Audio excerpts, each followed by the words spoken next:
Hi, welcome back to Keep It Dirty, a podcast where my guests share their life living functionally and sustainably and their why behind their experiences navigating through our ever changing environment. I am your host, Leslie Dowling. I am a corporate speaker passionate about creating optimal performance in the workplace, which will have a direct effect on revenue and productivity. And today is my pleasure to introduce to you my guest, Nimesh Radia, a spiritual coach, mentor, Akashic record reader, podcast host, and has many other shares and so many great wisdom. So it is a pleasure to have you. Thank you for being here. How are you doing? I'm good. I'm good. Thank you for this opportunity. I'm excited to be here. Thank you for giving me this opportunity. I love the approach and just being able to channel messages and share whatever wisdom we have. So I'm excited for the conversation.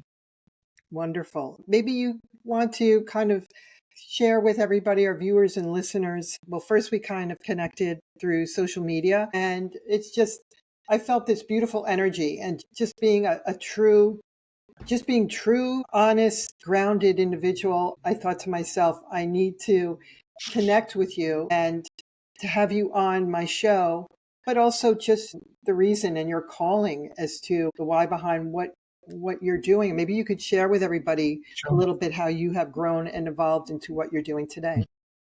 Sure. So I spent many years in the corporate world. I enjoyed my time there. I very much felt called to, at the beginning of my career, kind of raise a consciousness of in the corporate space. But then I got to a place where I knew I was here for so much more. So I left the corporate space. I'm now focused on really guiding people to shine their light. I feel like we're being pushed to connect with our gifts, and I just love what I get to do. I get to guide people to truly be their authentic selves, to remove the layers of what they do, whether that's through my mentorship, whether that's through Akashic Records. My podcast, really the objective is to simplify and guide people on their spiritual journey. And I feel like the planet's going through a shift, and I love what I get to do. I get to guide people to truly understand why they're here, because we're a soul having human experience. The human experience can be challenging, but if we can actually understand and focus on why we're here and kind of remove the emotion and the all the kind of programming we've had to truly understand our essence, that's what I get to do. So maybe you could explain a little bit for people that are, and I think just over the last several years, with the way that we've had such global shifts, people are more accepting to different modalities of healing, Sure. of energy work. So maybe you could go a little bit more into what is it exactly that you do? Sure. So I was guided to, so if I give you a little bit about my history and kind of, so like I said, I started in the corporate world. I was very much focused on becoming successful in that space. And many years ago, a friend of mine at the time thought I was being too successful. So I experienced a bit of dark magic. I had no clue what that was at the time. And it led me to be out of work for a couple of years, be made redundant, struggling financially. And I was guided and led to a religious lady. I wasn't there for me, but she looked at me and said, somebody's done something to you. And as soon as that conversation took place, I got an image. I knew what happened. Long story short, the lady helped me heal it. I got a little ceremony to fix it. And I got offered then a direct level role. I entered back into corporate. But the whole experience opened me up to spirituality. Mm. It helped me to understand that there's so much more going on around me than just this human experience. So it led me to look for people to fix me for a while. Give me a meditation, give me a course, I'll be fixed. Over time, I realized I don't need to be fixed. And all the love, all the joy, all the answers are inside me. And it led me to work with my mentor, my friend, spiritual teacher, Cedric Jeffrey, who really helped me understand the healer I am. And, I supported her events in all over the world, in Mexico, Hawaii, Spain, India, UK. But she passed away in a fire. She passed away in a fire, aged only 30 years old, in March 2020. But I knew she was exactly where she needed to be. And she quickly became one of my spiritual guides. And being one of my spiritual guides, she pushed me to learn how to read Akashic Records. and you asked me how I guide people, right? Akashic records are a record of everything your soul's been through. They guide you on the human existence, but it's also about your soul journey. Because I believe we've had many lives before we come into this existence. And we bring some of that karma into this life and some of that energy. And Akashic Records gives you insight into that journey. And I learned, honestly, because I wanted to understand my soul contract with Sidra. But it was such a beautiful experience that I started reading for friends. And, since then I've now read for thousands. And through the records, I got the message that my voice is my gift. I need to use it. That's why I started the podcast. And the podcast has had a journey all of its own. The mentorship I talk about doing. So I have a spiritual mentorship program, which over 12 weeks, I guide people to truly release the layers, work on their four bodies, physical, mental, emotional, and spiritual, and kind of truly connect with their gifts and understand their purpose. That program was channeled through the records too. I left the corporate space. And yeah, that's what I do. I guide people through podcasts like this, through my own podcast, through Akashic record reading, which is such a beautiful experience where you connect to people's souls and give them a message that they need to hear or than they want to hear. And with the records, I'm very much a vessel. I don't change the message. I don't filter it. It's where I feel closest to God, to source. And the mentorship program I love because it gets that. I can work with people one-to-one over a period of time. I can go really deep on why they're here and understand the program and shine the light. It's so beautiful. Mm-hmm. I love what I get to do. I just feel so blessed every day. I mean, like I said, I spent so many years in the corporate world and I have no regrets, but I came to a space where really the space I was in was draining me. And now the work I get to with people one-to-one on a daily basis, it just lifts my soul. So thank you for asking that question. Oh, I went a bit long and I went a bit deep, but I felt yeah. And through what you're doing today, can you share with us like anything that was really profound, or people come back or say, you've really changed or my life, or just given me clarity, or shifted me into another, just giving me a second chance in life, or what were some of the shares maybe that you could? Yeah, I mean, I've guided people to become healers themselves and create healing businesses. I've guided people to become Akashic record readers, and there's so many beautiful Akashic record readers out there. I've helped people understand that their soul contracts have come to an end and maybe kind of brand new starts. In a lot of the work I've done actually has also led to people realizing that soul contracts have come to an end and relationships have come to an end and kind of really gone through a rebirth to truly change and transform their life. Not just their careers, but where they live, what they do on a day-to-day basis, their business. But also I give people techniques and modalities they can use on an ongoing basis, whether that's through journaling, meditation, whether that's through Akashic record reading. It's just true understanding of who they are and just even breathing. I've changed so many lives. I love doing it. So, because I feel the energy we're in right now, like I said at the beginning, we're shifting from a divine masculine to divine feminine, which means that, masculine for the last few centuries has all been about power, control, money, politics. And we're moving into an age where it's all about the divine feminine, which is all about our gifts, our hearts, shifting from I think to I feel, which is why I feel like the work I'm doing now is really, really important, because a lot of people are going through a crisis. The masculine in us is an identity crisis. The feminine is trying to figure out who it is. And this is why I said that I feel that the planet's going to be going through a shift for a couple of years. And, we have a choice of either letting the noise that's happening on the planet consume us or doing the internal work that we need to do to kind of shine our light. Yeah. I just know that, I'm a walking testament of you helping me. And it's interesting how when there are people that cross paths in your lives, I always feel that there's a reason, that we've crossed paths or had some sort of connection in past lives.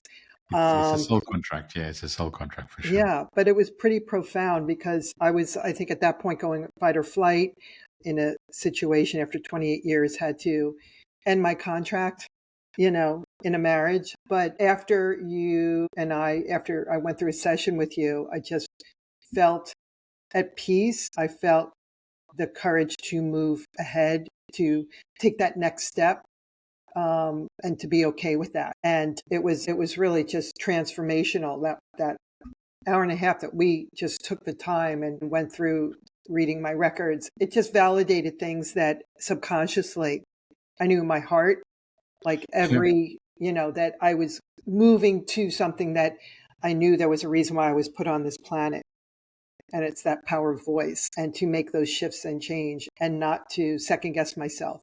And it's okay to validate and feel the way I do, and to help others get through things. 100%. And So sometimes we need that external confirmation, right? It's that, when you're in it and there's a lot of emotion there, there's a lot of, our guides will send people, or you'll have a soul contract where somebody comes along to can guide you, hold your space to help you to understand. So thank you for allowing me to guide you through that piece. I feel very blessed with that. And, it's interesting. I'll always say that pain is inevitable, but suffering is optional. And that, it's like when we have a soul contract with the partner, when we get together, we're aligned, right? We're visions and, kind of where we are, we're aligned, we're on the same path. But when you have a soul contract with somebody, maybe that soul contract involves being in love, but then also evolving over time where you're not in love anymore. You're in different spaces. And sometimes we stay in situations because it scares us what we're going to do if we leave that. But when you understand that the soul contracts you have doesn't mean that you need to be with somebody for a lifetime, right? It's that it felt aligned at the time, but then as things evolve, as people work on themselves individually, there is sometimes a drift, right? Yeah. And it's recognizing that, and it's accepting that there's nobody right or wrong. There's just a drift. People are drifted apart. And sometimes when you stay in a situation that's not serving, that's when the suffering comes. In this phase we're in right now, I do feel like a lot of soul contracts are coming to an end. Yeah. And that's not a good thing or a bad thing. It just is, right? Mm-hmm. A lot of people are being activated. A lot of people are truly finding a different version of themselves. Yeah, it's amazing you're saying that, because I was just on the phone trying to switch accounts for certain things now that I've moved. And then I'll be like, yeah, I'm going through separation. And they're like, I just went through that a month ago. You're going to be okay. Like, I'm getting into a taxi and I'm talking to the taxi. I went through that 3 months ago. You're going to be okay. We're all going through. So I'm like, it's really interesting. It's just, wow. When you look at it, just like, I'm not the only one. Yeah. And it's okay. It could be on any level. It could be a job. It could be just, we're all going through a shift. We are going through a shift.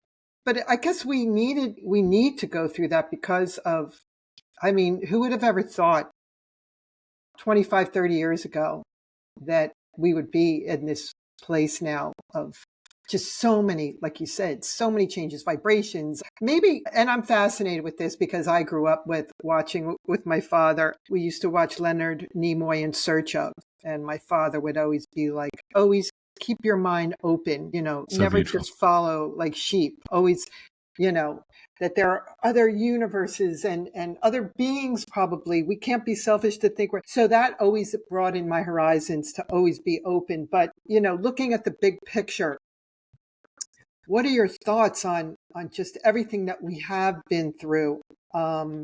Is it like everybody's kind of unveiling themselves and finding their true meaning? Like if we didn't go through this, would you be doing this today? 100%. Like I said earlier, we're a soul having a human experience. And if you look at the last few years, how much control in reality have we got, right? We can control this moment, but I feel like this shift started with lockdown, right? Yeah. At the time, again, there was a lot of souls left this realm and a lot of pain that was felt. But for me, it was also Mother Nature. Everyone was saying, I haven't got time to heal. My life's too busy. So Mother Nature comes along and gives us a situation where effectively we're all sent to the naughty corner, right? Mm-hmm. You say you haven't got time to heal. Okay, well, I'm going to give you some time to heal. Some people chose to heal and some people didn't. And there's no right or wrong. Yeah. But I feel like that was the beginning of this shift that the planet's going through. I feel like this shift of shifting from divine masculine to divine feminine has been planned for many, many centuries. I feel like any soul that's here is meant to be here. They chose to be here.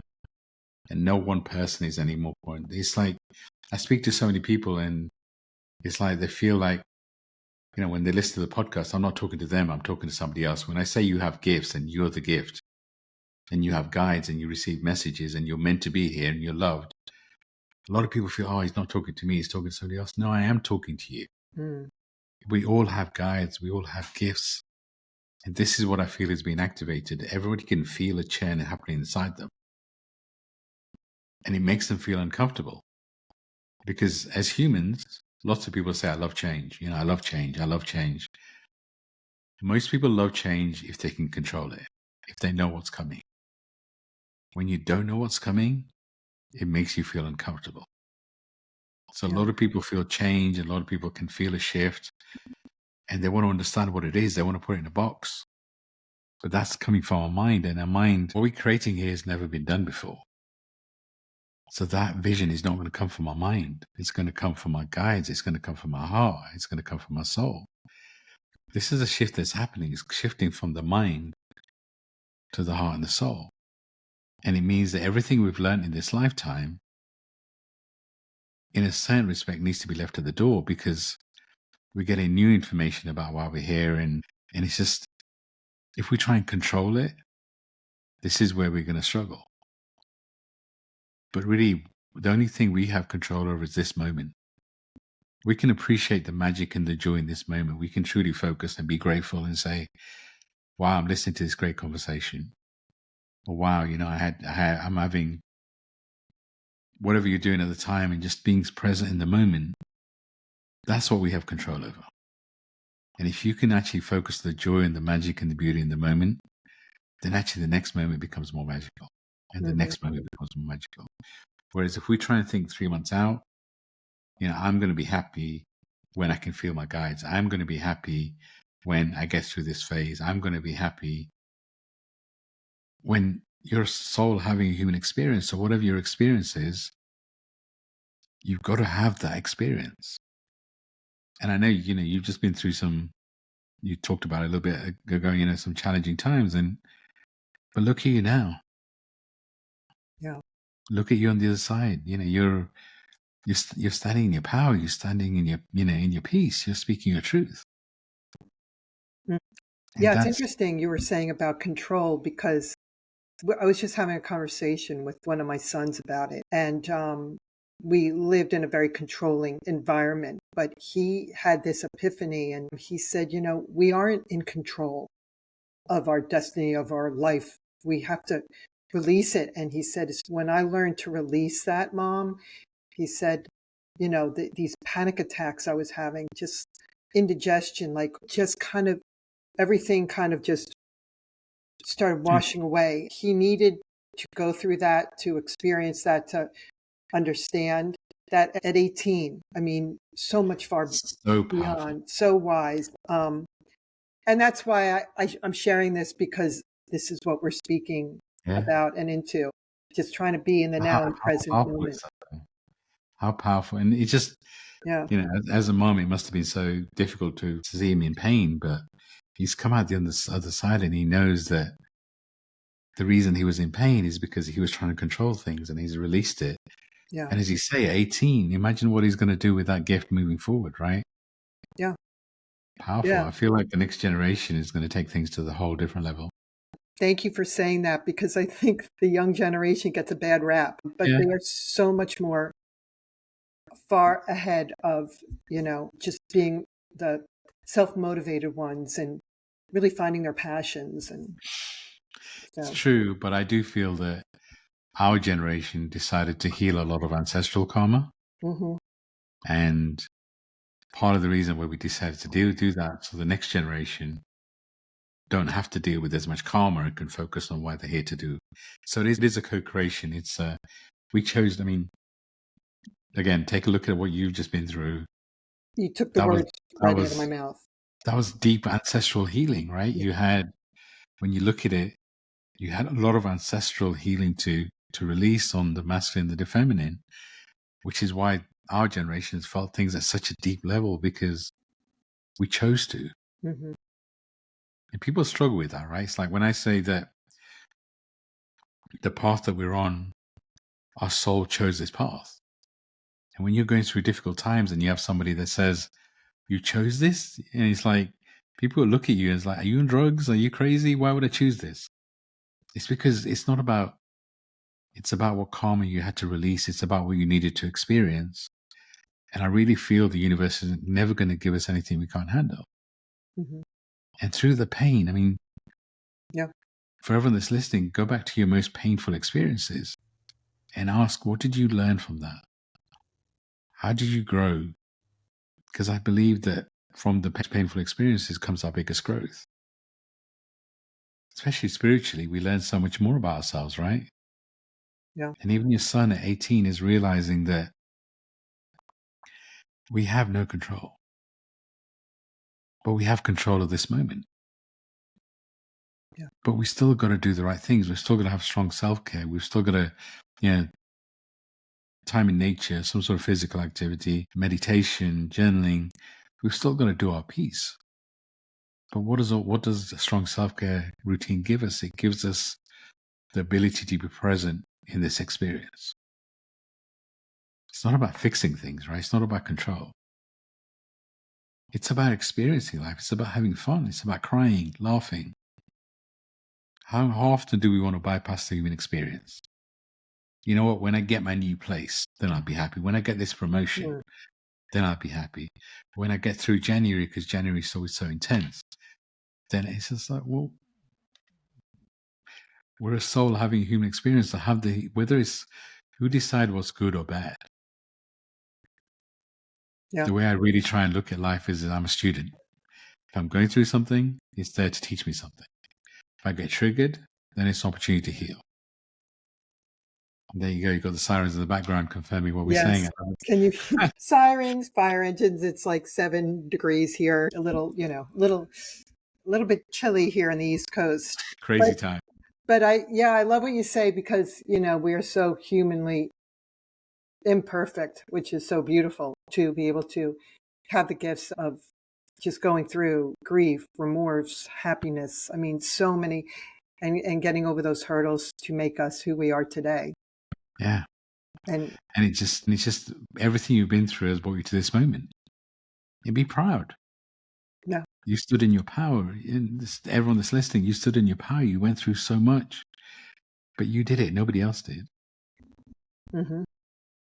I mean, 2024 for most people has been really intense. So many karmic cycles closing, so many soul contracts coming to an end. And I feel like the energy we're in right now, the first couple of months of the year, is really a continuation of that. But I feel like we're entering into a new phase where it is about the divine feminine. And it's about experiencing life. It's about connecting to our gifts. It's about connecting to our guides. And, a lot of people say, well, I don't have guides. I don't receive messages. But it all starts with trusting your intuition. It's like your intuitive message is normally a light, the first thing that comes through. It's our ego that's loud.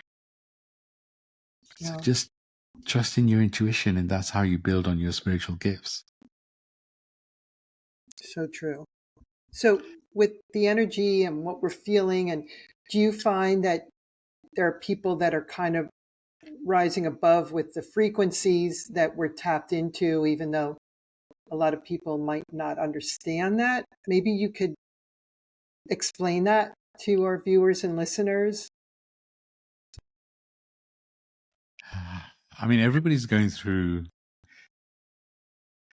their own human experience, and some people, nobody's ahead or behind anything. Everybody's exactly where they're meant to be. But the way I look at it right now is that some people chose as a soul to be light workers, to be the bridge, and to have that frequency where we have a foot in both camps. We still live in the 3D, but actually we're transitioning to the 5D. And with that bridge, with the work that we do, the light that we shine gives people an example, an opportunity to maybe find a different way of being. So the voice that I share and the message that I share, I hope just guides people to help them to understand they've got a choice.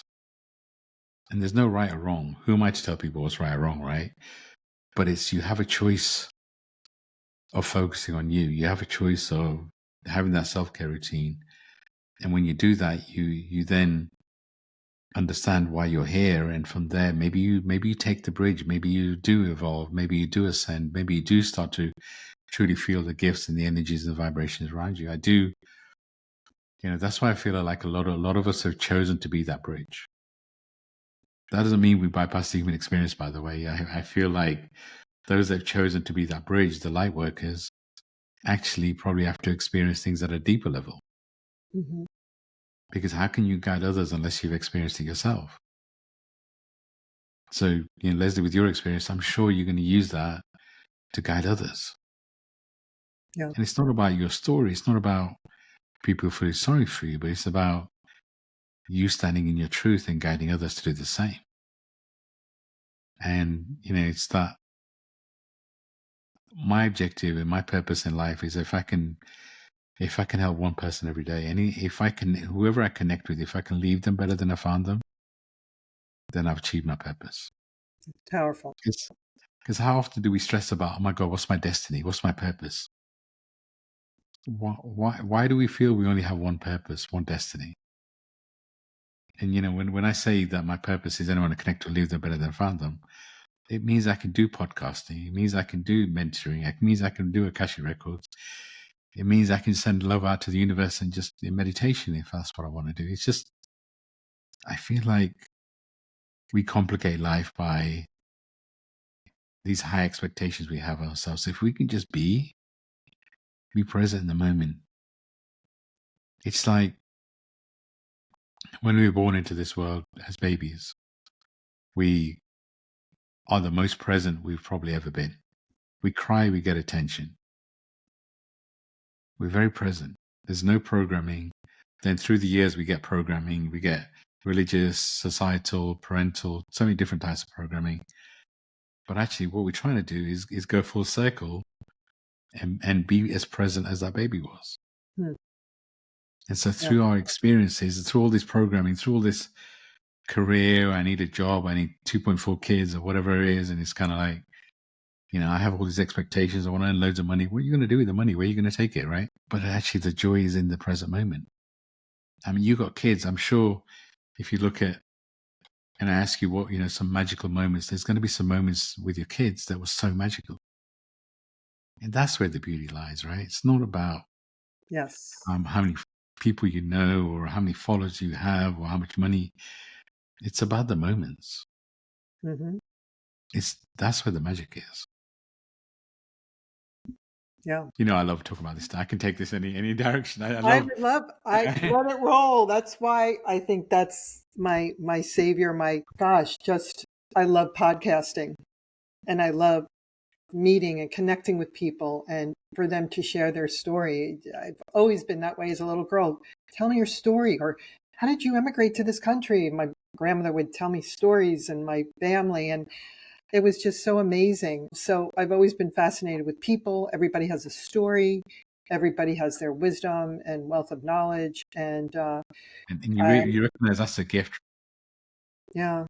I guess so, because it's like how many people truly listen?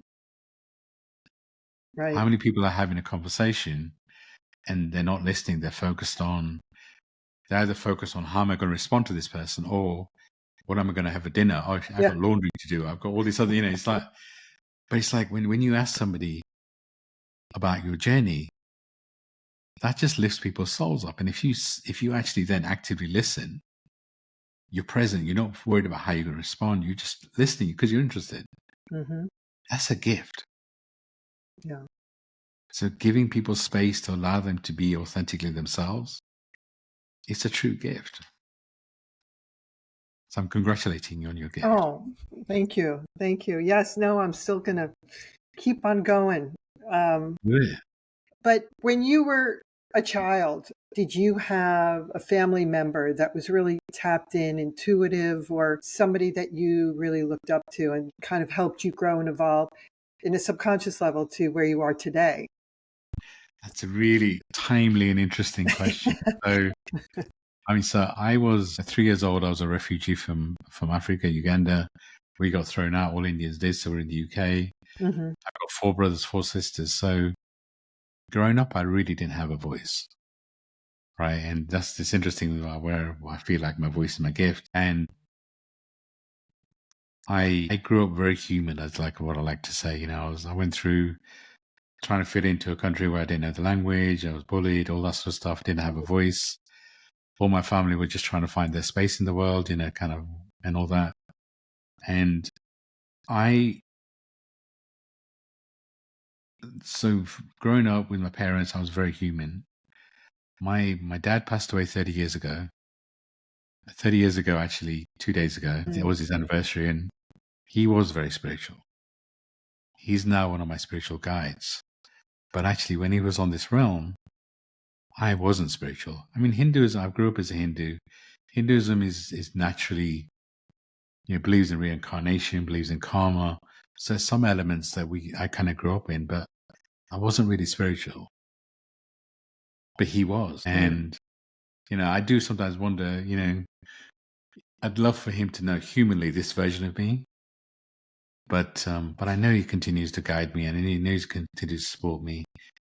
Because all the work I did, all the work I've done, I knew that because of the spiritual work he's done on the planet, and I kind of knew he'd ascended. So my feeling, when I started the spiritual work, is he's moved on. He's moved on to another level. That's why I can't feel his energy.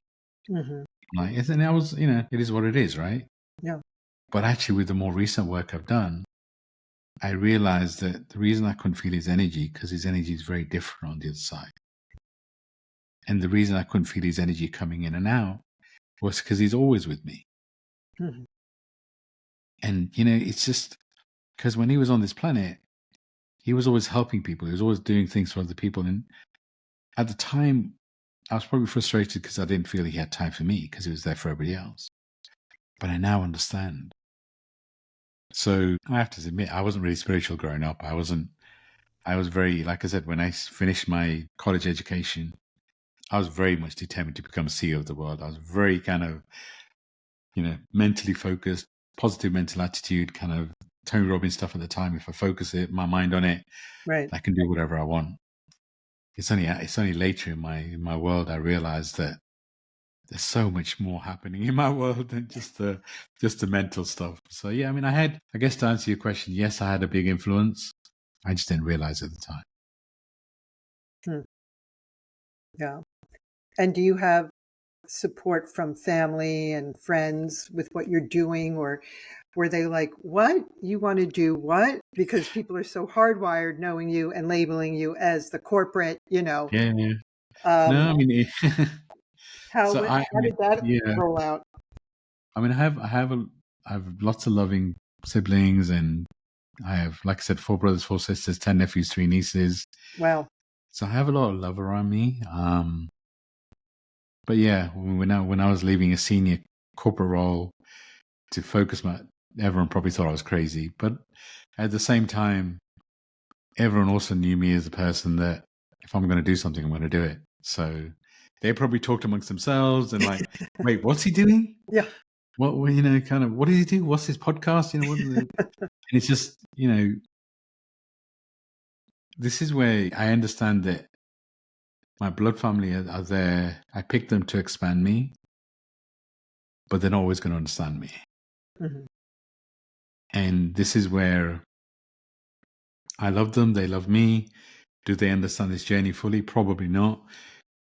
Do they need to? No.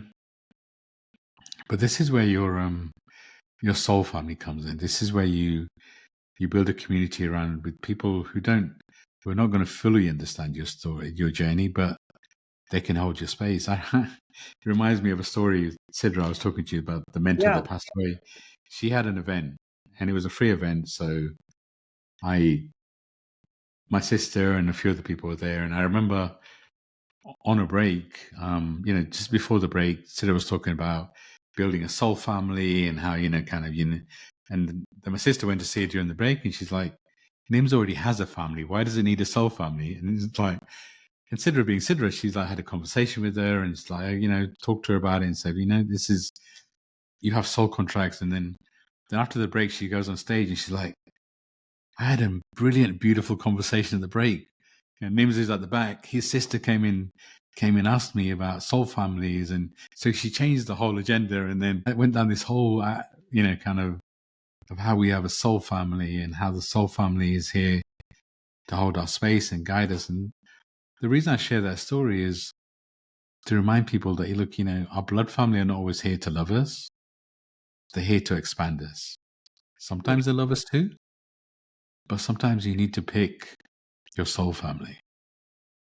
You need to create a community. And again, when I talk about shift from masculine to feminine, I feel like we are moving from the individual, from the masculine, to more of a community-based. Yeah. And I feel like a lot of communities are going to be built. Actually, Leslie, I feel like you're going to create a community. You're going to create a supportive community to create a safe space for people to process and to become themselves. And I feel it's all important.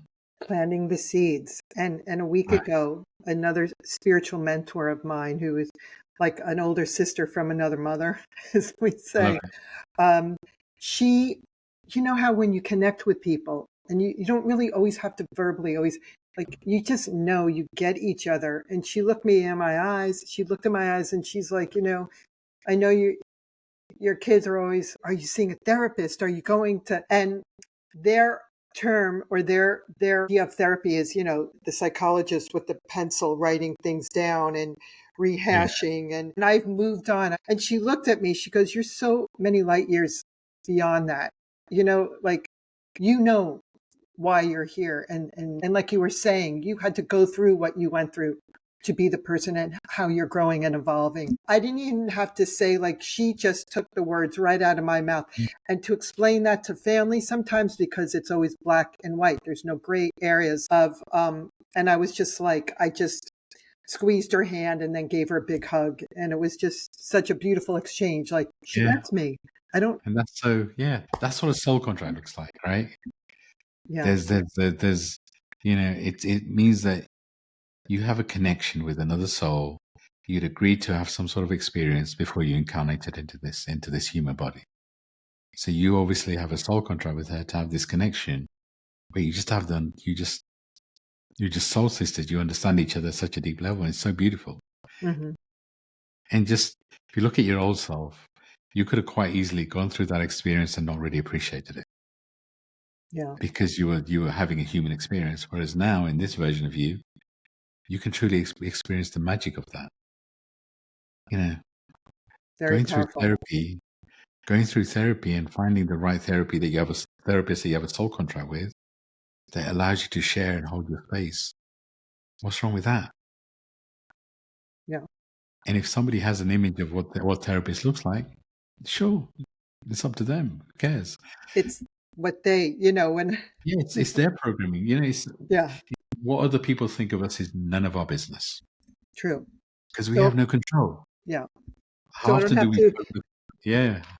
I don't have to explain that, like cutting the cord and doing real deep energy work. And that is what's really helping me out. But like you said, everybody, you find what 100%. it is that you could resonate with. So yeah, that's interesting. There's a divine timing to it too, right? True. Absolutely. You get what you need when you need it most if you're open to it. So what kind of things are you working on, or what is it that your guides, are you shifting your energy work or doing things differently for 2025? Or I'm not talking about what is your goal, or what is your, I don't believe in that, break the barriers. That's such BS. I mean, I did a whole thing on that on one of my shows, but I was just curious, is there anything that is guiding you into another unique direction, or? Yeah, I mean, there's a few things. So or you can't share yet? I can. I've been resisting a little bit in terms of, I feel like part of what I've got to do is do something for the corporate world. I feel like I'm going to do something for the corporate world. Okay. And the other program I'm creating is a mentorship program for mentors. I feel like I'm gonna guide people to become mentors on the planet. So I'm creating this program. I want to do a lot more online work. I also want to do a lot more events this year. So I did a Soul Spa last year, and I want to do more of those events. I want to meet people more in person. I love this sort of interaction. Yeah. But I miss the hugging, kind of giving somebody a deep hug. There's so much healing that goes with that. I mean, so I have a lot of plans this year. And I just, honestly, the way I'm doing things is I know the universe, my guides will put me in certain situations where my light is needed, my voice is needed, and I'm just open to that. Mm-hmm. So yes, I'm going to do the planning, but I'm going to let go of how it looks. Because if I hold on to, oh my God, I've got to create this course, I've got to create this event, and I've got to do it by the end of the year, and I put so much emotion in, but the universe wants me to go a different direction, then I'm going to be, so I'm very open to, it's like the first conversation we had. I just trusted it. We just met on a social media app, but we felt our energy and it's like, we need to have a conversation. Let's have a conversation. Mm-hmm. And I get in those situations all the time. I know the universe is going to look after me and I'm just going to show up in wherever I need to. So that's my deal with my guys, with God, the universe is just send me to wherever I need to go. I'm going to do my stuff in the background and create whatever I need to create. I love the one-to-one work. I love the podcast. It has a life of its own. There's so many different areas I could focus on. The human mind just it can go crazy. I'm just going to try and focus on less is more. Do a couple of things, but do them really well. And then trust the universe will take me to wherever I need to go. Less is more is good. Yes, I'm like a kid in a candy store, and all of a sudden the wheels are turning, and my creative juices are going. I'm like, oh, well, then I could do this, and then my son's going to be in Oahu for 3 years. Maybe I'll go there and build a community. And I'm like trying to rein it in and be like, okay, But it was interesting because 3 years ago, right before I lost my mom 2 years ago, I kept having these dreams where I'm sitting on the edge of like a mountain on a cliff, and it was so crystal clear. It was an area that my mother took a picture of my brother and I when we were little in Oahu, and we were looking over to Pearl Harbor and the memorial, and we were there. But it was only with my 3 sons, and I thought, this is crazy. Why is it that I keep having this vision, of Oahu, and then my son is going to be stationed there for 3 years. And he found out like 6 months ago. So it's like, well, maybe that's validating that either that I knew in my heart that he was going to be there, or that there's going to be time for me to be there with my boys. But it's just these beautiful moments of, wow, okay. And what if it's all of the above? Yeah, who knows? Who knows? And does it matter?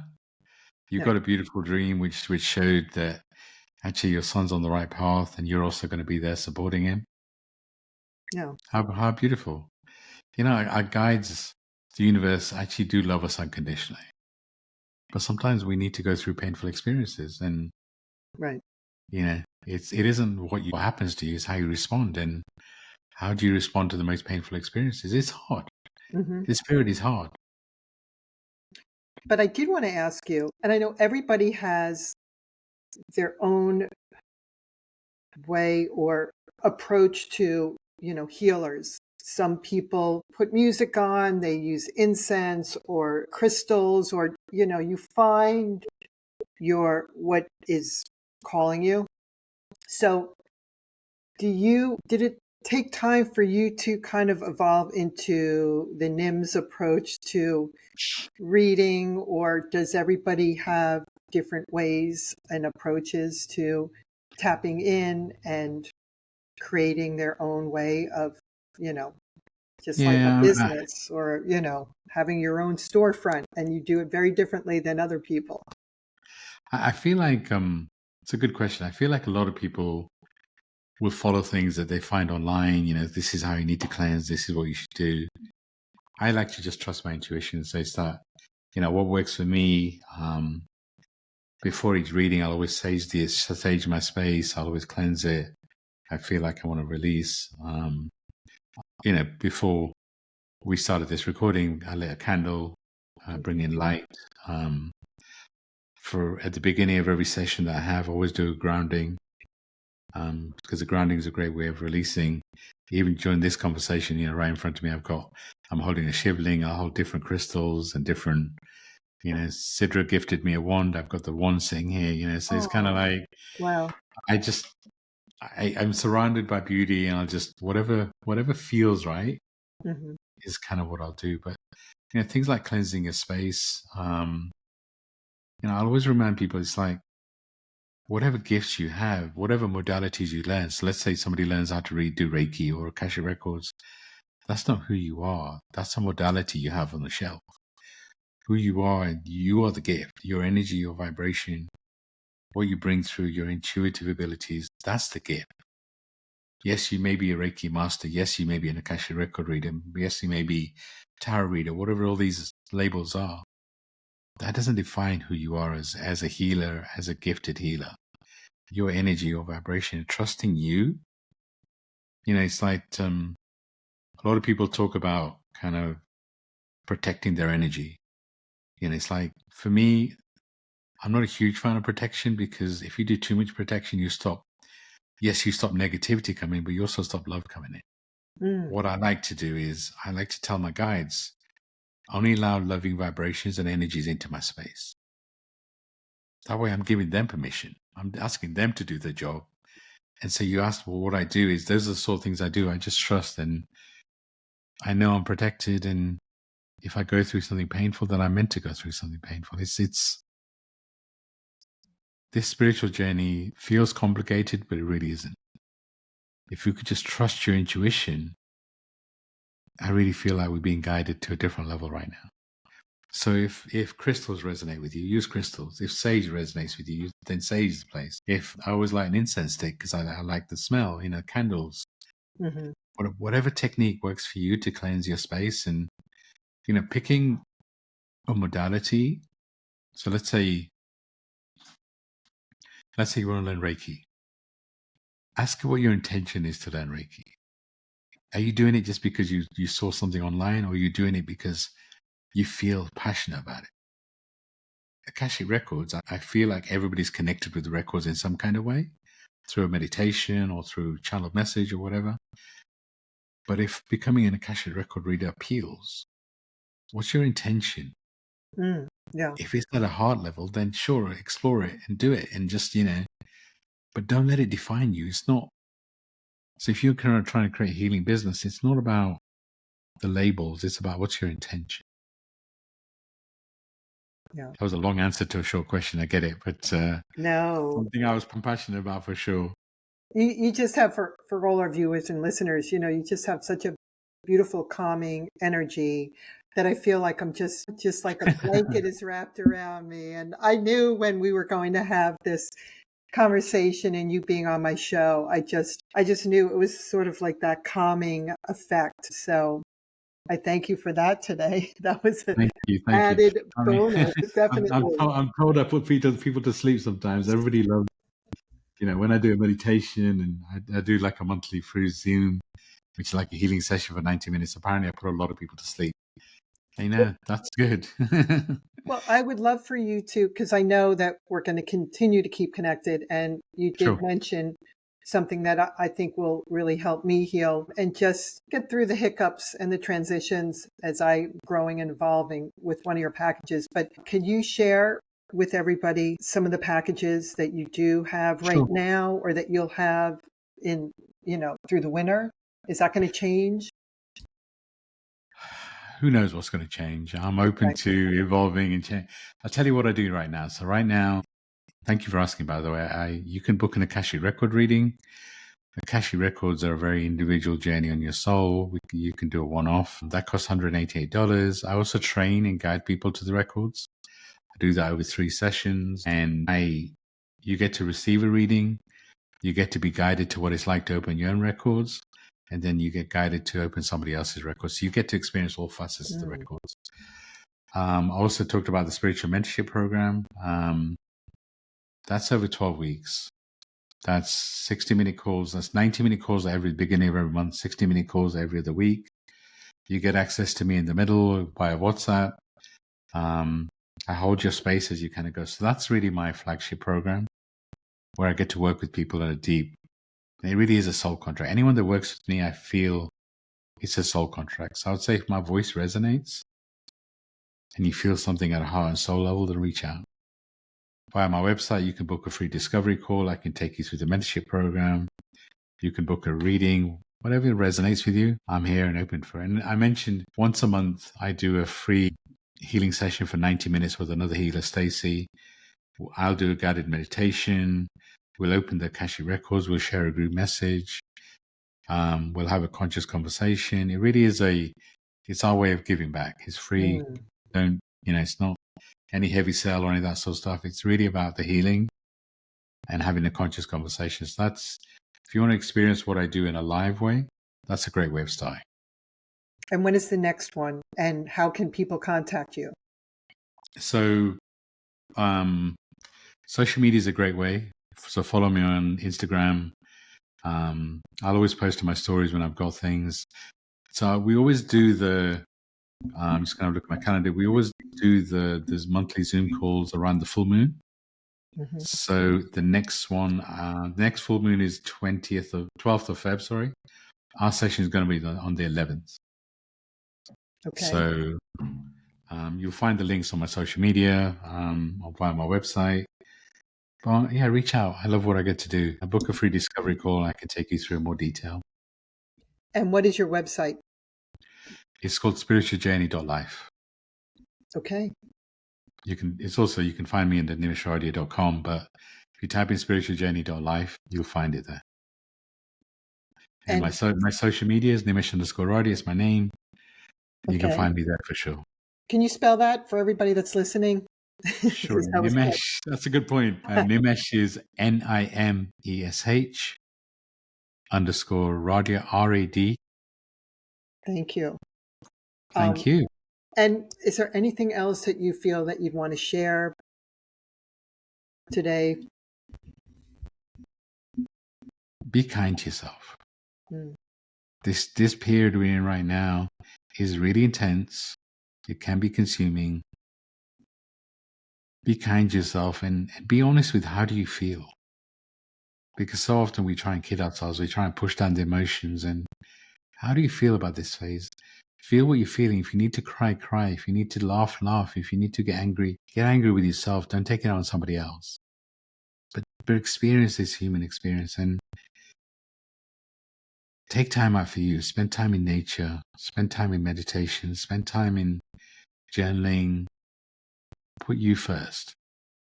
Because this is the thing. It's like when we put ourselves first, our light becomes so much brighter. We can help so many more people. Whereas if we put ourselves last, then what example are we giving to ourselves, our kids? And in the end, you resent it. So make you a priority. Yeah, we have to be the best version of ourselves in order for us to be a wonderful role model for the people around us. I love that. And I'm going to take that to heart. I needed to hear that. Beautiful. I love it. So it is important because our programming says put everybody else first. Right. Our programming says that we're not important. Everybody else, we do it sometimes for our kids, right? Oh my God, we got to be there for our kids. But what example are we setting? We're setting an example that put everybody else ahead of you. That's where programming comes in. Mm-hmm. Of course, be there for your loved ones, but don't always do it at the expense of yourself. Yeah. And even if it's finding 10 minutes a day of silence and just being meditative space, everybody has 10 minutes. Yeah, it was hard for me to look in the mirror and just say, it's okay to put yourself first, because for 20-something years, I was always putting myself at the very end, and the kids, the family, everybody was, and that's hard to unwire that. It's programming. It is. Yeah. You're doing it. Yeah, but this is the thing. The universe pushed you to make you a priority. Yeah, absolutely. And well done for doing that, by the way. That takes courage. And what's courage? Yeah. Courage isn't about not having fear. Courage is about having fear and doing anyway. So of course you had fear, but you did it anyway because it felt right. And again, thank you. You're more Thank you. thank you. This has Thank you for been giving me this wonderful. space. Thank you for allowing me to share my truth. I appreciate you. And for anyone and all our viewers and listeners, please contact NIMS if you have any questions or shares or just want to find out more about what he does. And again, thank you for everyone being here. Just remember, ground with Mother Earth and try to keep it dirty. So take care, I love it. everybody. Bye.